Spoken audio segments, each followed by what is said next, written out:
You are like a wave. Why? Because your conversation is not stable. Yanayoendelea yanakuamulia cha kusema. Events that are happening zinabadilisha usemi wako kila saa. That's why mahusiano yako sio stable, fedha yako sio stable, uchumi wako sio stable, progress yako sio stable. You are like a wind. Ndio maana Yakobo alimwambia mwanae, you are unstable as water. Kwa sababu water haikagi concrete. Lazima ifanye hivi. Ina move unstable. Why? Because there is always a wind inakuja kuchukua. Sasa mtu asiye na imani anakuwa kama mtu achukuliwae na upepo. Ni Yakobo amesema hayo maneno, si ndio? Imani yako ndio ikufanye uongee aina fulani ya maneno. Usiongee unachokiona, ongea imani yako. Speak your faith.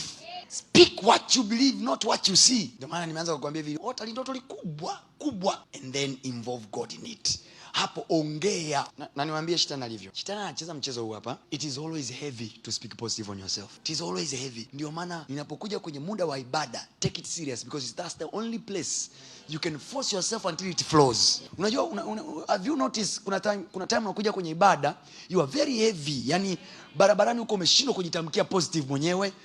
Njiani unashindwa kujitamkia positive mwenyewe, lakini ukija kwenye uwepo wa Mungu hapa, you can be forced by a man of God.